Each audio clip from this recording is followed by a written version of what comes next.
In this episode, we're thrilled to welcome Jacqueline Murphy, a speech-language pathologist and feeding therapist in the Atlanta area. She's here to share her personal journey with her son and professional insights on infant feeding and breastfeeding challenges. Jacqueline opens up about becoming a mom and perhaps knowing too much, which led to some unexpected moments with her son. We're so excited to have Jacqueline. Thank you, Jacqueline, for being here, and enjoy. Hey, Abby. Hi, Catherine. How are you? I'm well. How are you? Good. Hey, guys.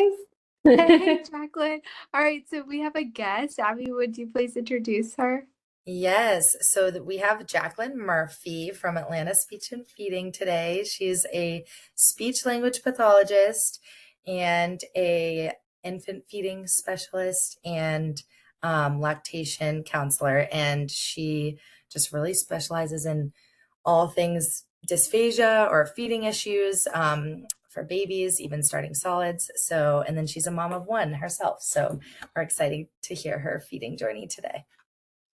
Yes, I'm so excited to be here. I love what you guys are doing. When I saw the post about this podcast, I was like, I definitely want to do it because I just so believe in the mission of normalizing different types of feeding journeys and how you can maybe struggle a little bit at the beginning or a lot and get the support you need and still typically meet your goals.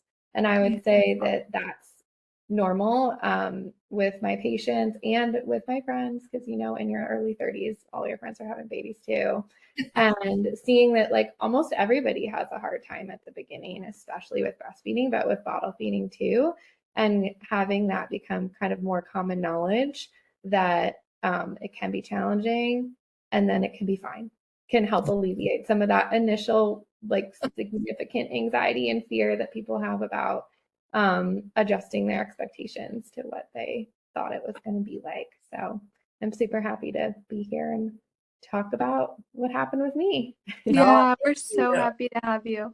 If you wouldn't mind just starting out what you knew before you had your son and then what it was like when you had him in terms of feeding. Absolutely. I knew way too much. At that point, I had been, so he's a toddler now. At that point, I had been a feeding specialist, SLP, for 10 years, like almost over 10 years.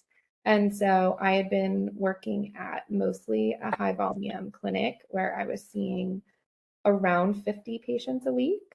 And so I was seeing a lot of different babies. I was getting a lot of great experience from like babies who were, just needed like a couple sessions to figure things out, to like really significant, a lot of like birth injuries and all of that. So I knew way too much. I knew what to be afraid of and what to worry about. And I, at that point too, had become trained in oral ties and done a lot of extensive continuing ed in that space too around then, kind of like before I got pregnant, early pregnancy. So I was like, okay, he's definitely going to have a tongue tie. And I was all ready for that, but he didn't. They always surprise us. Spoiler alert. I was like, I do, my husband does, we never needed a release or anything, but I was kind of like had that in my mind, like, okay, we're gonna like be going over to our local release providers. I have a plan, it'll be fine. I've done all these CEs. And then that wasn't our problem. But tell us what it was like. I think our early feeding and early breastfeeding was really impacted by our birth. As we know, that can happen. And so I had like a pelvic surgery as a kid, and I knew that it was highly likely that I was going to need to have a C-section, but I still wanted to give it a whirl. And I had an amazing team that was like the best support ever. And so I was ultimately really happy with how it turned out, but because I had at that point been working, with a lot of families who had been struggling with the impacts of birth injuries and HIE and a lot of those, longer term consequences. So because we didn't end up with that, I was just like, okay, it's a win.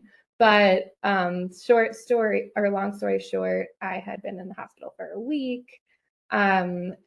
I, had been in labor for days. It was just, and which ultimately ended in a C-section. And I was basically hallucinating. So we didn't really get our golden hour. My dog was literally walking around the room like in my mind. It was crazy. Oh, Like wait. it was So the wild. hallucinations, were those based on what, do you know what the cause of that? So I think it was just from being awake for like 3.5 days and Oh, not yeah. really like getting any food because you're not Oh. allowed to eat, during that before you might have surgery. Mhm. So it was just like I couldn't really participate in the golden hour as I had hoped. Your body was just, you were in recovery mode. Like delirious, like straight up delirious. And so my son was never in distress. That was the goal for me personally.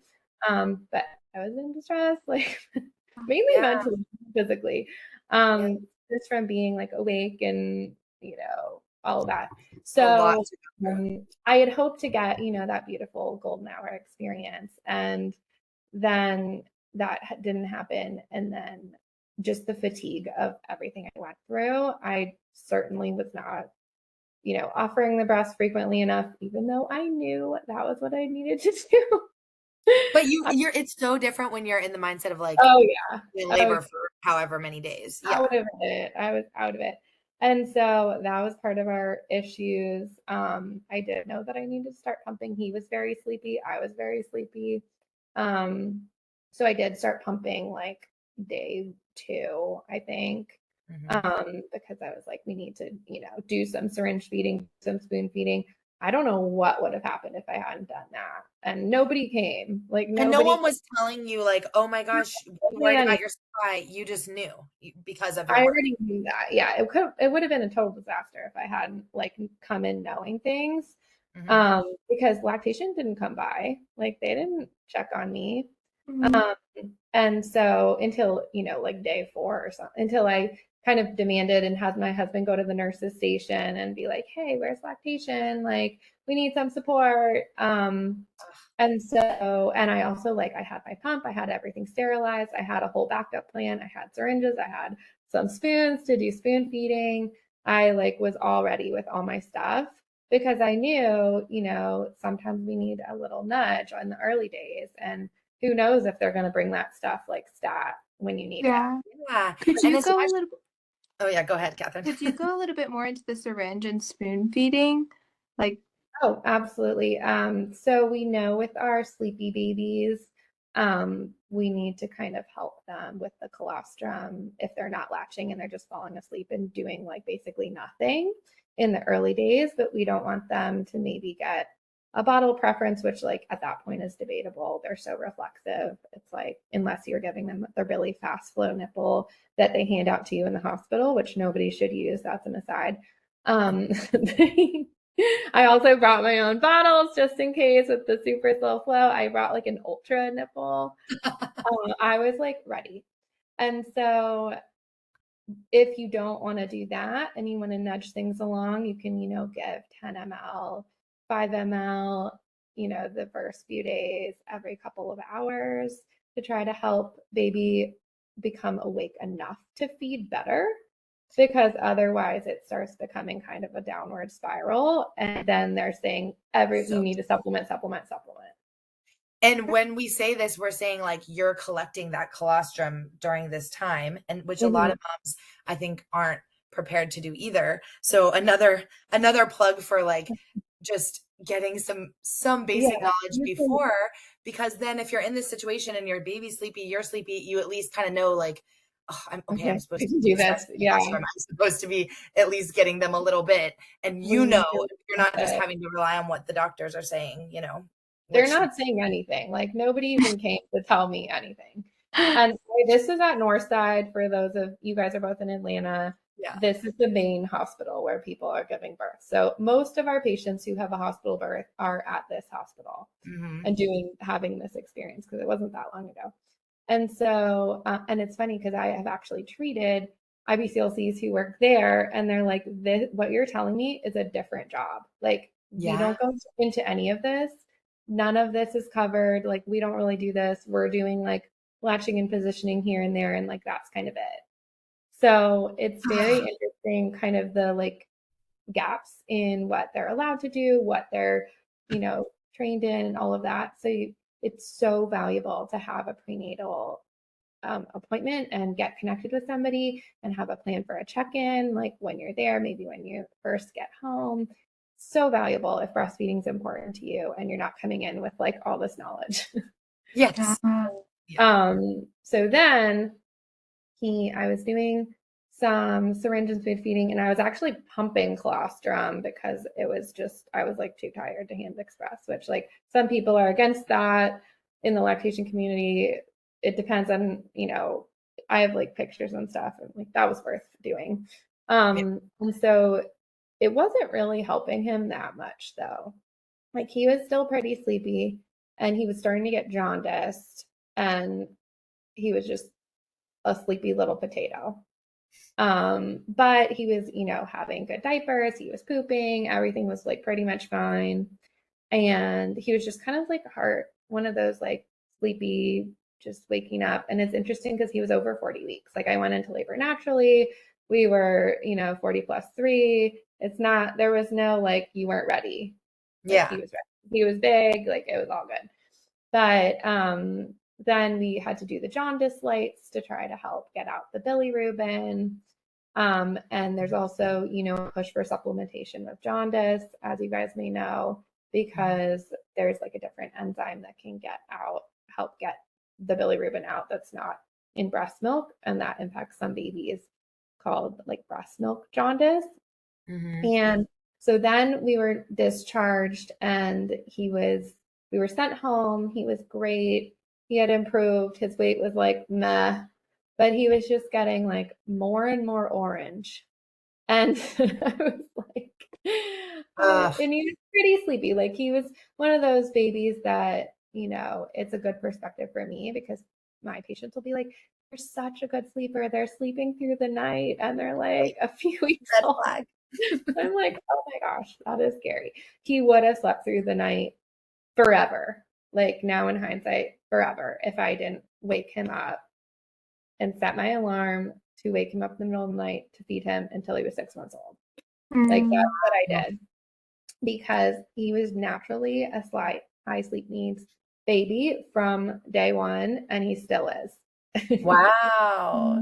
So like when I have people who are like so focused on the sleep aspect, like wanting to breastfeed but not really wanting to commit to, the attachment parenting style, physiological, following infant physiology, responding to needs, all of that, which I would say is most of my caseload.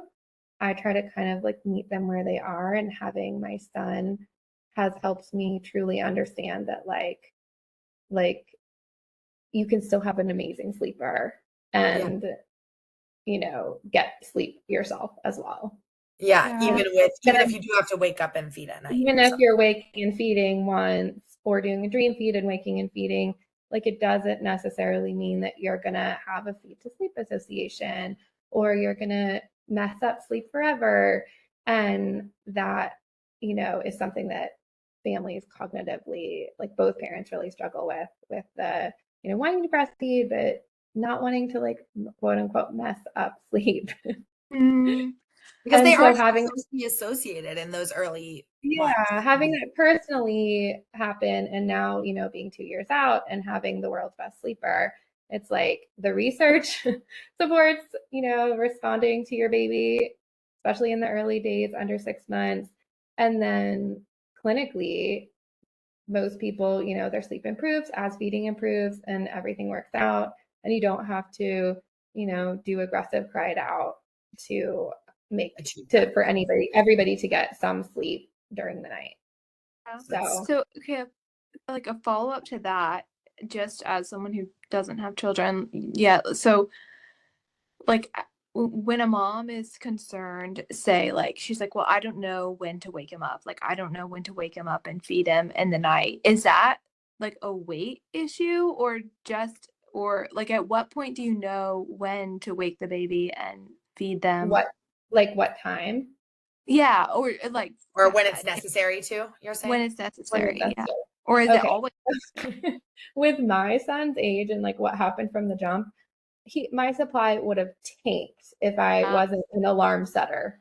Because he would have just slept the whole night and I would have not had enough milk to offer him, and it would have been the beginning of the supplementing end to give goal. some context, like I think we would generally say like in the first 3 months your breasts need to be emptied in some way, like every like 4 to 5 hours at the that would be the biggest jump. Usually we say 3 hours, but like at night maybe 4 or 5 hours. But like, would you agree with that? Like somewhere halfway through the night? It depends on it's so dependent on the baby. Like I struggle with rules of thumb because I see like this week we had a baby with low blood sugar that, was born early, and it's really hard to give like a set thing because we need to have those frequent milk removals in 24 hours. And so if they're sleeping longer, then it's like, is 3 hours during the day going to really be enough? Like it might not be. The 8 to 9 to 10 that we would want at that early stage. For longer term goals, it may not be. We may need to go more frequent during the day. But I will say that my goal for like parent sanity is to get people as quickly as possible to the overnight, like split the night 4 and 4 or 4.5 and 4 or 5 and 4, like as they get, closer to 12 weeks. But to know, I like your point, like to know if you are doing those would be considered big chunks at night. So then you might need to feed more frequently during the day. You would probably need to get in more during the day, both for your supply maintenance and to be able to have baby gain weight appropriately. Now there's always exceptions. There's always moms that have like a really big oversupply and can get away with the less frequent.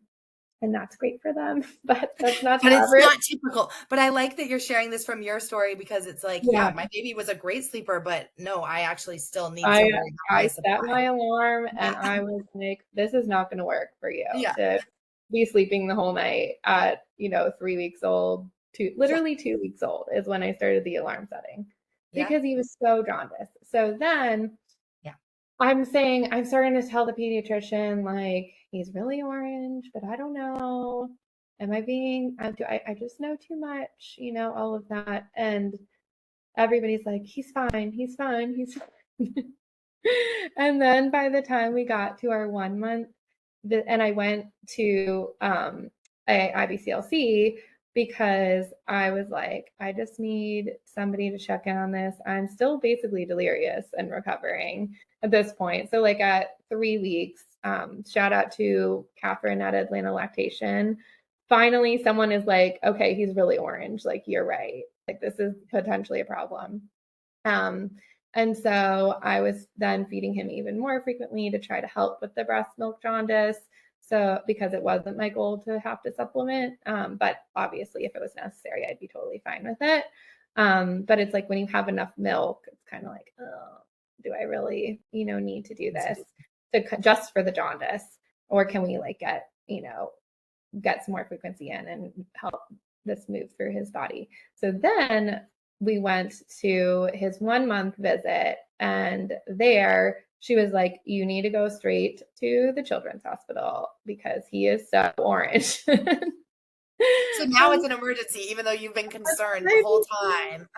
Yes. And I, with Atlanta Lactation, I had done weighted feeds. I rented their scale, which I recommend in these types of situations where you have like, such a sleepy little potato, but breastfeeding is actually going okay. Just to see like what the transfer is at different times, what are we doing in 24 hours, and then make an informed clinical decision from there. And it turned out that like the overnight feed was by far his largest feed. Like he was getting like 30% plus more overnight. And so like, obviously I needed to, set my alarm for that, especially at a month old when we're trying to like deal with this jaundice situation. And so then I went to the hospital called Showa here in Atlanta, and they did like the testing and, ordered the lights for him. They can come to your house. And then they were able to, he was fine, and we didn't end up having to do anything else except feed him frequently and, wait.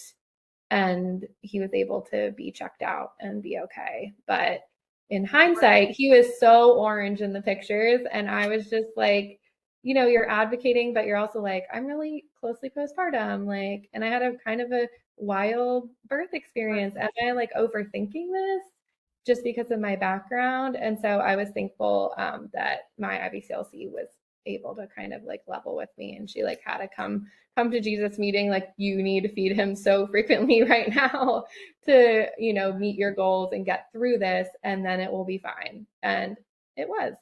Yeah. It's traumatic to be sent to the hospital from your 1-month visit. Yeah. Did you have to get admitted, or from the ER they sent you home with the belly So lights? it's interesting. He wasn't in the ER. They have, I guess, a way that your pediatrician can like admit them directly, and then go through the jaundice testing process, wait there, see what they need, and then like go home the same day. Good. And so I was so worried also about like germs and stuff, because I have worked extensively with babies who are post RSV.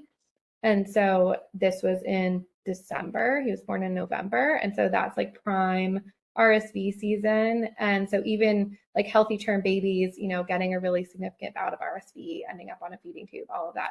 So I was like covering him with all the blankets and like, don't breathe in. But it actually was fine. And it was, really stressful to go through that. But it ended up being okay. We met our goals. I set my alarm for him so we could get in the frequency.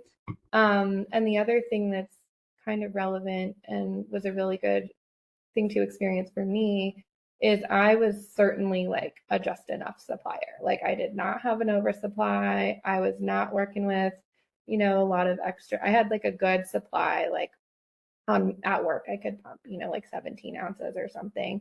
But it was not like, he was getting 6 ounces of feed or anything like that.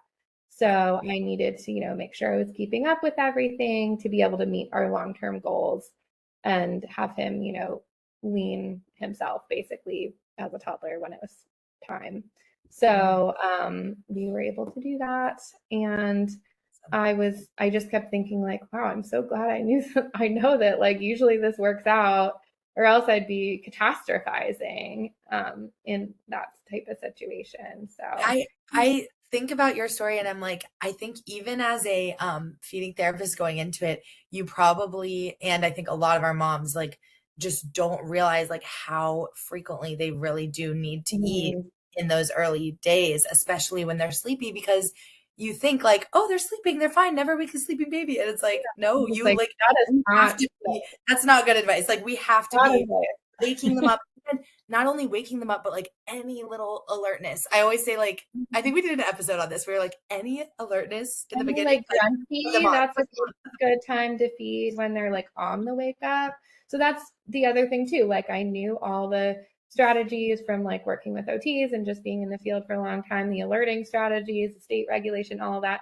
Who knows what would have happened if I, wasn't doing that kind of stuff. At that point, I think it would have been harder to meet our goal. Like, I could have seen us having to, pump and bottle feed and, not do the plan that we did, which is totally fine. But I think that, like we were saying before, it's so valuable to have that knowledge beforehand, because you just like don't know what's going to happen. Yeah. Like, I thought he was going to have a tongue tie and that was going to be our problem. And then you learned a whole new, jaundice. It wasn't the problem. And I hadn't really worked with like breast milk jaundice before. Like, I hadn't really had that. Like I was saying, most of my babies are, 6 weeks, 8 weeks at that point. So that would have like fully cleared up by then. By the time I'm getting the referral to work with them, maybe like 4 weeks, but typically like in that range. And so, and it's interesting. The other thing that I would always think about is if, because he would at times have low transfer, right? Like low transfer volume, because he was sleepy. But if I had been less experienced and people are saying like, he's fine, the pediatrician, like, he's not that orange, it's okay, until like SOS he is, then I would think maybe it is a tongue tie, right? Maybe that is the root problem, because he definitely had something to release. Like, I have videos of him, like, he had a restriction, but he could transfer when he was alert. And so instead of a state regulation issue, like, I could have, missed the forest for the trees kind of thing and gotten that done. That wouldn't have helped. Still would have been a jaundice problem, state regulation, root cause issue. So that's a good example of kind of like the value of seeing somebody who really understands a wide range of feeding problems and isn't just siloed into oral function, because there can be so many contributing factors, and it's typically multifactorial, like a couple things. I'm sure you've seen, Abby, like, it's not usually just like one thing, no matter what the one thing is, when we're having like more of these complex feeding issues, especially as baby gets older, like around when I see them. And then if we miss one of the things, or if we ignore one of the things completely for another thing, then it's just not going to help. And parents will end up frustrated and, maybe give up on their goals, which is like the opposite of what we want as Yeah. So I know you said your goal for birth was just to have him healthy and well. And then, which you got. It's beautiful. And then your goals for feeding, you were like, I'm open, because you thought he was going to have a tongue tie. So you're like, that's awesome. So coming out of like the admission, and they're like, okay, you're fine, just feed him more often, you start waking him up. At what point did you get to stop waking him up? And also, how did you feel, like, in terms of your feeding goals at that point? Did you feel empowered? Like, did you feel distraught? Were you just like, okay, this is good? It was stressful. It took me like a while to recover. I think a lot of moms who kind of have been through something with feeding, they're like, oh, that was like totally overwhelming. I'm like still getting over it. So, and it's an effort to feed frequently, like, for sure. Even if you're like fully dedicated to breastfeeding 100%, it's definitely an effort. And he did get very, very efficient over time. And that's also what I tell people too, is like, latching and feeding a newborn, frequently or not, is a lot more work than latching and feeding a 5-month-old or a 4-month-old or a 10-month-old. They basically latch themselves.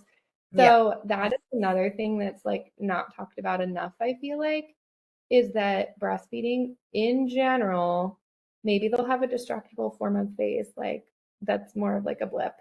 But in general, baby gets more efficient, it gets faster, and your feeds are not going to be 30 or 40 minutes for, ever. But people don't really mention that. Like, when I'm seeing a baby, oftentimes I'm like the third person that's seen them for feeding. And I'll mention that, like, when we're having the counseling conversation about, goals and how everybody's feeling and all of that. And it'll come up and I'll be like, that this in general gets easier. And it'll be like the first time they've ever heard that. And it's like, that is so valuable to know that like your baby's going to get more efficient, which, as an aside, is why you don't have to increase the flow rate of their bottle. But yes, another good point. I'm so glad you brought this up, because when you were saying your story, I was going to ask you like, just like, when did it get easier? And I was going to talk about that, because every day.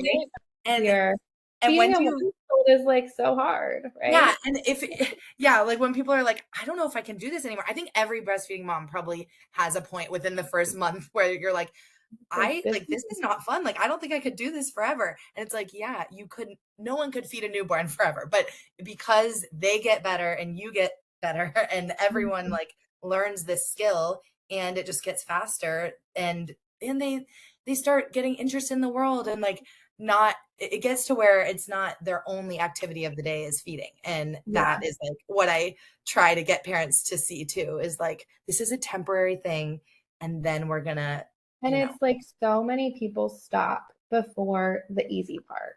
And I see this in the mom groups, I see it with my patients. Like it'll be like, my goal is to breastfeed for like 5 weeks. And it's like, that's great. Like that's your goal. I will support you 100%. We'll talk about weaning, all that. But like that part is the hard part and the easier part is later. So like then when people are commenting on moms groups and talking, and you know, I'll be in like Circle Moms and other groups and saying like, you know, we stopped this time and it was the best thing for my mental health I've ever done.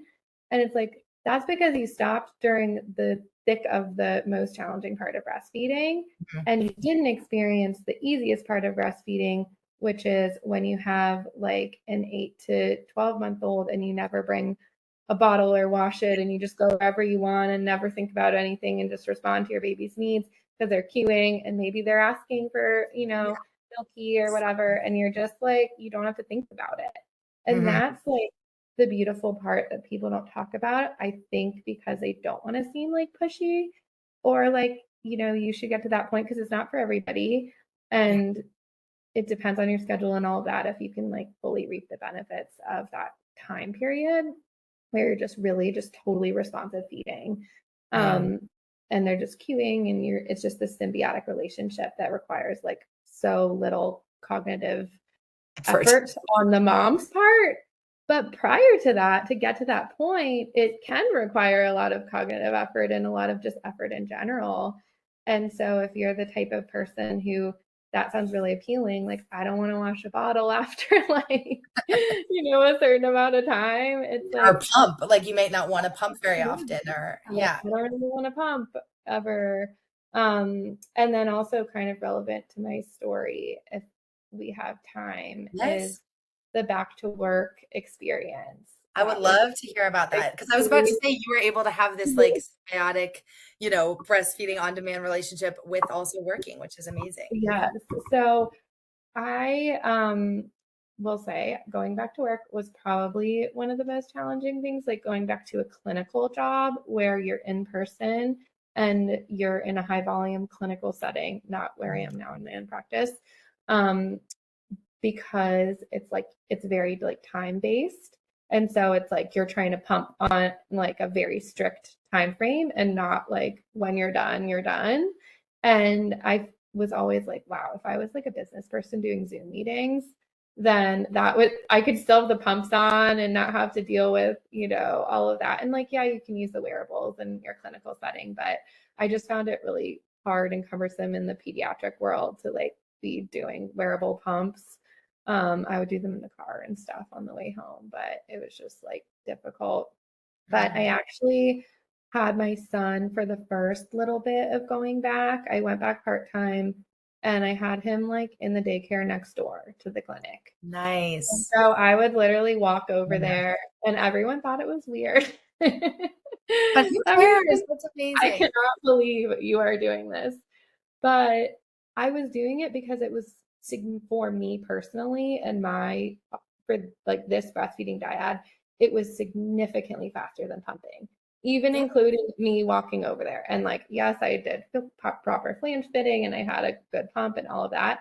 But just like at that point, he had gotten so much more efficient. And this was like around like even like 3.5, 4 months. It was still faster for me to just like trot over there, nurse him really quick, trot back. Then it's like, at least I knew I would be done. And sometimes with pumping and like the patient slot, because we were in like basically 25-minute, 30-minute rotations. It's like getting the pumps, putting them on, making sure everything's good, making sure like the suction's going and you're not just like sitting there doing nothing. Even with like the fridge hack and all the hacks, like it still was just easier for me to do that. And that's amazing. And amazing that the location worked for you to do that. So and you got that bonding time with your son. Like you got to actually like breastfeed him so many I don't know if I would have like gone back to work if we didn't have that set up. Now I will say that was basically a very substandard daycare. And we didn't last long there. And I was bopping in and out. So like it was fine, but it was not my first choice. And then we went to go to shorter days.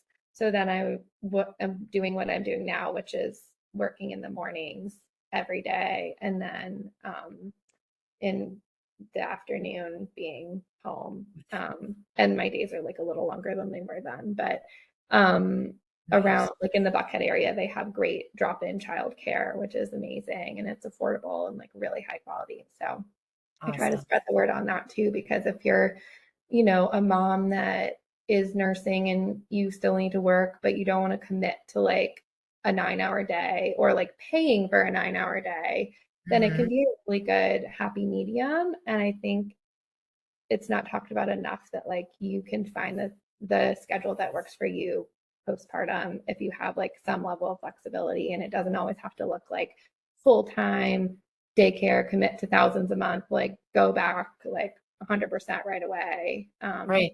You can kind of think outside the box, like if you are able to. So we just talked about that on our last episode. Like our guest was saying, like, people have more flexibility sometimes than they think they do. Obviously, there's a level of like privilege and like sometimes you really don't if certain types of jobs, but like you can try to, I don't know, try to be creative on childcare. A little bit. Like I did the like walk to the daycare thing for like a few months, then I switched it up, and when he was going longer stretch it, like it was, yeah, it also felt like chaotic and like things were always changing, and like I never got settled into like the proper routine. And a lot of the moms I work with like would absolutely hate that. So one of the things that I learned too is like being kind of a type B person, which I think a lot of feeding therapists are a little bit more like that because of the unpredictability. And honestly, a lot of people who are doing more attachment parenting style and attracted to that, like cognitively, are, not the same as somebody who's like, I'm craving that structure, that's what I need to feel good and whole. And so one of the things I think I've learned from, doing this so long before I had a kid and then having a baby myself, and then serving like a really diverse population of people who come from like all kinds of different goals and backgrounds and like flexibility levels and all that, is that like checking my opinions about, attachment parenting and waking up overnight and responsive feeding and all of that kind of like at the door, and helping people meet their goals where they are, because otherwise, you're not really going to get through to them. And there are ways to make breastfeeding work within some of these goals that families have for doing a schedule that is more time-based and all of that. So I love what that's helped me. I love what you said about that too, that like, and just to add on to it, like, I feel like there are also ways, like, let's say you are on an NG tube for like a medical reason, or even a G tube, or you just had supply issues in the beginning and you're like completely formula feeding at this point, or at like 6 months or something. Like, I think there are definitely also ways to be more scheduled, but still have that attachment relationship and like responsive feeding with solids. I love talking about that too. Like, nothing has to be all or nothing, and you can find what works for you if you are feeling like you want more of a structure, but you still want to have that like bonding attached relationship.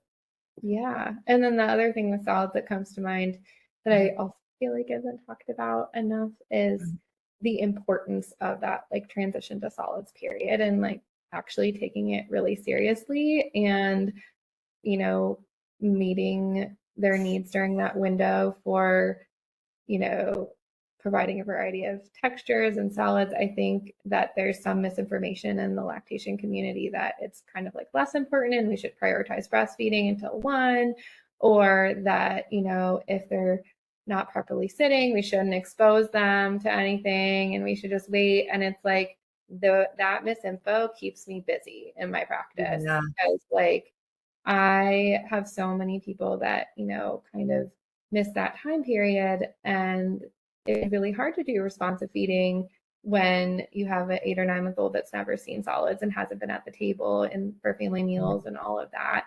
And that can be another thing that can be a little bit of like meeting families where they're at with the schedule and all of that, because a lot of people want to like eat alone as a couple after work and not eat with their baby or toddler. So it's kind of similar in a way, but I That's really, Yeah. really prioritize solids because solids are forever. Yeah, And like So true. bottle feeding is a temporary thing. It's a 6 Or months to breastfeeding. 1 year thing, right? Like, yeah, but straw they, drinking's forever, solids are forever. We need to be introducing these things at the proper time and taking it seriously, because it can have long-term impacts on picky eating. And then there's lots of other studies on, obesity and all of that with like having issues with solids and not doing responsive feeding practices and all of that. So I really emphasize that with the families that I work with. And with my son, I was so serious about it. And it was so fun. It was so fun. I loved it. And he's like the world's best eater now too. Wow. So we had such a good time introducing him. We did the 101 before one, which like you definitely don't have to do that unless it's like your hobby or your passion. But we did it. We checked all the things off and like it was so fun. And then yeah, I would just recommend being serious about the solids transition as serious as you are about, establishing breastfeeding. It's like we need to be, and if there's problems, we need to be getting help like as soon as possible. Because and just sometimes knowing how to spot problems, like, because I think a lot of people think like, oh, they're just not interested, whatever. And it's like, it's just like everything else. Like if babies can do it, they will do it. So like you need to be giving the teethers, like you said, having them just seeing you eating and then like yeah, but like exposure. I have kind of like a protocol from like 3 months that we're doing to kind of get ready because we can really like hit the ground running at 6 months if we've been preparing. And when people are like, when can I sleep through the night and meet my long-term breastfeeding goals? And Catherine, you asked like, how long did you set your alarm for? Yeah. I recommend until solids are well established because if you do have a supply dip, they will make it up if they're drinking, water and eating a ton of yogurt and solids and all kinds of things like they should be at 6 months anyways. And that's when that slow weaning process starts naturally. So it's okay to, follow your baby's cues at that point, especially if weight's been good and everything else has been good and, every baby's individual. But with him, I was like, it was like 6.5 months. I was like, okay, you are eating so many solids. You are barely staying awake after dinner to nurse. Like, okay, I think we're good. And so then I stopped, but I don't, but it was only because I had those long-term goals. And that's not everybody. So it just really depends on what the goal is for mom. Yes. Before go ahead, Abby. No, I was saying I just love that answer. It's great. Yeah. Okay, before we wrap up, okay, can you give like the briefest or however long it takes, honestly, I'm not gonna rush you, explanation of 101 or 401? Like 101 before one. Yes. It's a cookbook. I'm like, do I have it up here? No, it's made by SLPs, right? I think it's in my bag. Yeah, there's like RD, SLPs. If you work with me, I love a multidisciplinary team. We can't all do everything. So I love when there's like multiple people involved and it's like a chef and it's really about making the food for your family and then changing it a little bit so that it meets baby's oral skills at that age. So it'll have like 6-month recommendations where the foods are like bigger and kind of stick for waking grasp. And then it'll have pieces for 9+ months, which like caveat there, 9+ months if you actually have the oral skills to eat a piece and not choke on it. But if you've been working with me, you do. And so then they can pick up the pieces and then they're ready to transition to more like regular table foods at that point. So it's more about like, how can we cook food, just one meal for everybody in the family, like baby, toddler, whoever it is. And then at the beginning, it has like a fun little like 101 foods you can check off to expose your baby to a variety of things, including allergen introduction, which is also like critically important. And people really push off to the detriment of their child's potential allergen exposure and having issues, which is another part of my practice that I work with often. And so I think it's not something you have to do. I don't like when parents are like, oh, I feel pressure to introduce, a million foods, but it's fun if you like to cook, if you're like, I don't want to have a picky eater under any circumstance. That kind of stuff is worth doing, in my opinion, if it's a priority to you and your family.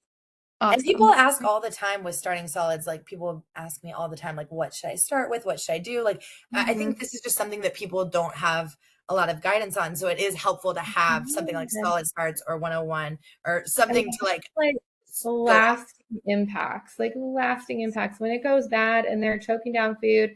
Like I call it like baby-led weaning gone wrong, because it's like we shouldn't be choking down food. And there's all this stuff that's like on social media that's like gagging is normal, choking is normal. But like a parent doesn't know how much gagging and like once in a while, like once but not every bad experience every time they eat is not normal. Then that setting yourself up to have a picky eater long term, which is the opposite of what any parent wants.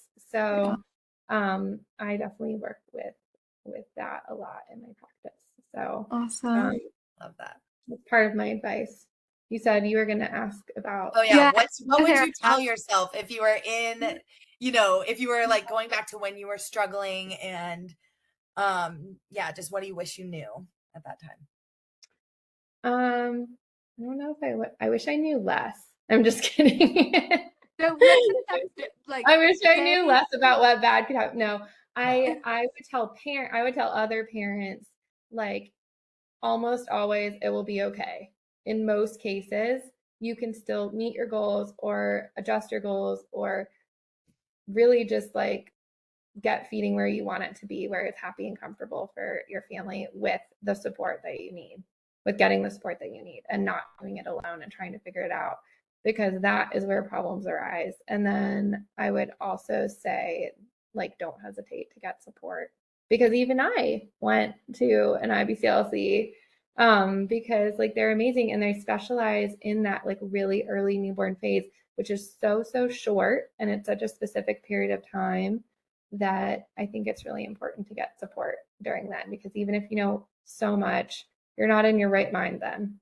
And like you said, it sets up your long-term, like, because you wanted to nurse like, past a year and like till he weaned, like you kind of need your supply to be set up in those first 2 weeks, really, when you are like not well because you're recovering from childbirth, right? So you kind of need someone to help you.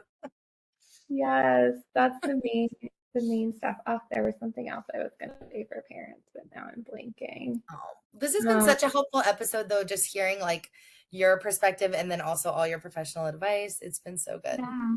And so hopeful too. Like that's such hopeful. Yeah, I remembered it. Okay. Sure. I would want them to just like really, really understand that breastfeeding after 12 weeks gets much easier in general, not for everybody, but in general, it is something that gets easier. And many babies who are like 10 months old can have like a 5 or 6 or 7 minute nursing session. And that's going to be faster than giving a bottle. Oh, yeah.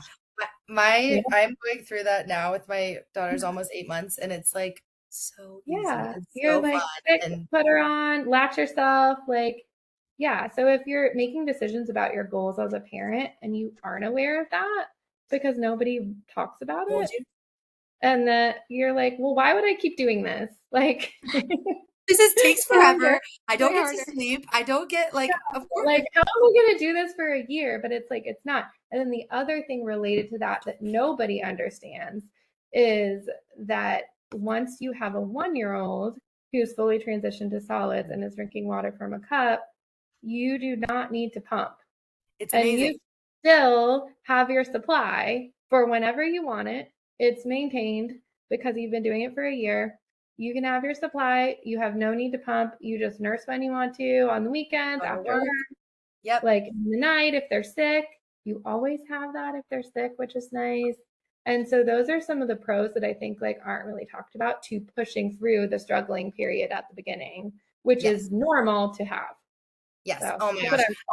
I feel like, I'm so glad that you said all of this, because I think you're getting into the fun stage now. I want everyone to know this too, because it's just, I always say that. I'm like, after one, it's like the biggest relief because you're just like, I feel like before one, when you leave, when you work or when you just go away from them, you're like, okay, I should probably pump, whatever, unless you have like this amazing supply or something. But like this time I've been better than with my son because I was like a just enougher last time. But then this time I'm like, second baby, so that's another thing. That's another thing, you get more milk.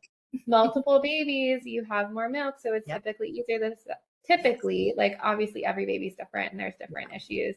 But I had such a better supply this time. But typically most people have better supplies as they go along. So too, that's relevant when you're seeing people online saying their really strict baby schedule, how they're, nursing 4 times a day and they've never had any issues. I would be wondering, like, is this their 4th kid? Yep. Did they have multiples before this? Like that's often the case. The people that make these baby schedules, I'm like, you have a set of twins and 5 kids, so that's why this works for you. So it's like, if this is your baby, that's not going to be the same thing as this mom doing that. And I don't know if we've talked about this on the podcast before, but there's a whole also thing with like your personal storage capacity and like how much you usually get when you pump. And anyway, and that can change per kid too. So anyways, we could your breast tissue increases typically with each pregnancy. So there is a lot of good news about the struggle, is that in most cases things improve and in most cases it gets easier. And in my practice, I have people that are getting back to breast that had major long-term struggles at 6 months when we introduce solids and are able to meet their exclusive goals then at that point, because we know how to get them eating a lot of solids at that time. And that would be kind of the difference between like working with just IBCLC versus SLP, feeding specialists, LC. So it gets better. It's not talked about enough. And that's kind of like what I would leave everybody with. Get support. So yeah. Amazing. Love this. Thank you. Thank you so much, Jacqueline, for sharing your story with us and all of your clinical and personal wisdom. I found it very helpful and hopeful. So yeah, where can people find us? And feel free to share with us anything you'd like to. I know that you have a tummy time group in Atlanta. Okay, so I have a private practice called Atlanta Speech and Feeding, where I do lactation, swallowing disorders, transition to solids, and later talking toddlers. So basically through that first 18 months, I support families. And I am opening my office. I have a home office now, but we are, moving onward and upward and getting a regular office that is in Buckhead. It's going to be near the Buckhead Trader Joe's, like right in the middle of Buckhead Village. So we're really excited about that. So people can book sessions at www.atlantaspeechandfeeding.com. I have like the click to book option. And then I'm on giving updates about Milestones Meetup, which is our tummy time class, either on the website as well or on my Instagram, which is at Atlanta Speech and Feeding or at Atlanta Speech and Feeding, just like spelled out all the way. And I, post about what we're doing in the class there. It's with Catherine, who is a PT who you guys had on like a few weeks ago. She's amazing. And so we have a couple more classes kind of for this cluster, and then we'll be having a break for the summer. Our next one is May 2nd, and then we're doing one on May 16th, and that's at Peachtree Road United Methodist Church. Easy parking, you just stroll on in. Lots of postpartum moms, and our babies are usually like 2 months to 5 or 6 months, sometimes like some little ones, sometimes 4 weeks. So definitely come on by. We feel really lucky to be able to kind of support moms. Some of them are our patients, some of them are just moms in the community, and we have a lot of fun in the class talking about feeding support, milestones, and just like connecting moms, because a lot of people feel like that phase is can be a little bit isolating. So it's super fun. So yeah, I have been to the tummy time class, and I loved it with my baby. It was so fun. I know, it is so fun. Oh, and I just thought of another thing. I would say, so I went to Brittany at Mother and Baby Wellness Collective's tummy time class when I was postpartum. And I also did Circle Moms group. And I would also recommend joining a postpartum group and or a milestones group for moms that are, especially with your first baby, because it's so helpful to talk to other moms. And nothing makes me more happy when like I hear my patients who are one further down the line into like more of the easy stage, one kind of in the midst of the thick of the struggling stage, getting through it, and being able to kind of connect on that level and is so supportive and helpful. So that really helped me postpartum with my first baby. And like I remember Brittany like got him sitting and stuff. So it just helps kind of alleviate that worry about milestones. Like, are they doing this right? What am I supposed to be working on? What are we doing next? You get like so focused on that, and it's really nice to just be around evidence-based information that's not like from TikTok, and then also other moms that are in the same position as you with babies around the same age. So definitely recommend the postpartum groups and milestones groups here in the Atlanta area. Love that. Thank you so much, Jacqueline. Thank you guys. I love what you're doing. Oh, thank you. Oh my gosh. I'm so excited I met you, and like we've been collaborating a lot in Atlanta. I'm so yes. We'll have to talk more about our other people I've referred and stuff too. Oh yes. Love it. Okay. All right. Have a great Friday. Bye, guys. Bye. Thank you guys so much for listening. If you are interested in learning more about attachment feeding or have any feedback for us at all, please email us at thefeedinghourpodcast@gmail.com. You can also sign up for our email list in the link in the show notes to be the first to know when a new episode is released. See you next time, and happy feeding.